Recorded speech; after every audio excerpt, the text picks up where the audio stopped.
প্রথমবারের Almas missile ছুড়েছে Hezbollah.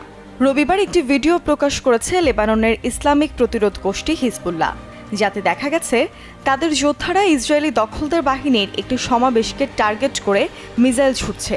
মিসাইলগুলোর target ছিল আল মানারা সামরিক কমান্ড এবং গোলানি ব্রিগেডের 51 ব্যাটালিয়ন। বিকাশে কম খরচে ক্যাশ আউটের লিমিট বেড়ে 50,000, প্রিয় এজেন্টও 2টা। ভিডিওটিতে দেখানো হয়েছে হিজবুল্লাহ যোদ্ধারা প্রথমবারের মতো anti tank guided missile Almas ব্যবহার করেছে।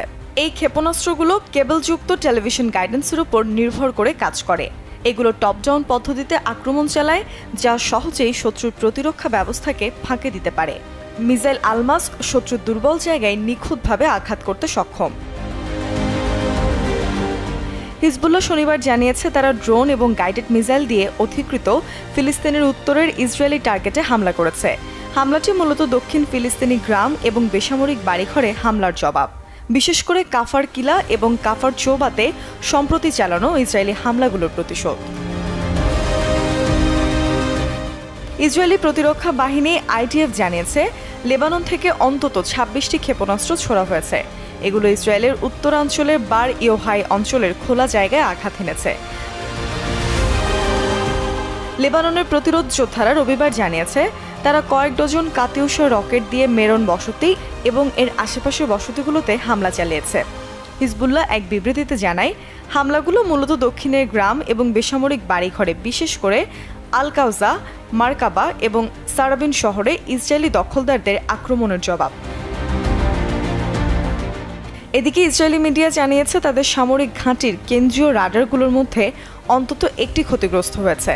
হামলাটি পূর্ব ঘোষিত, যা ভারী ক্ষেপণাস্ত্র দিয়ে সাফসুফা, হ্যাগনোস, কেফারহোশ এবং বার ইয়োহা সহ মাউন্ট মেরনের জনবসতিকে লক্ষ্য করে করা হয়। মেরনের দিকে ছোড়া রকেটের আঘাতে অন্তত একজন ইসরায়েলি সেনা আহত হয়েছে।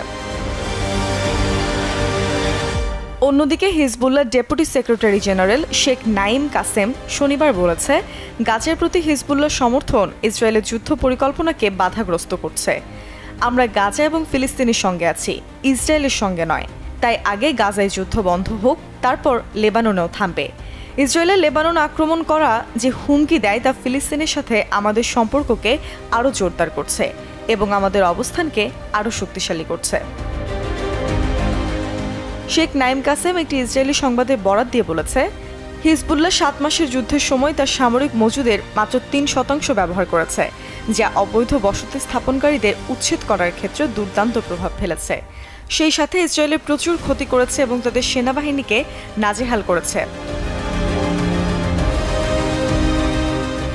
সে ইসরায়েলি নিরাপত্তা মন্ত্রী ইয়ভ গ্যালান্টকে ইঙ্গিত করে বলেছে, তাদের প্রধান লক্ষ্য ছিল উত্তর দিকে দখলকৃত ফিলিস্তিনের বসতি স্থাপনকারীদের তাদের অবৈধ বসতিগুলো ফিরিয়ে দেয়া। এটি এত সহজ নয়।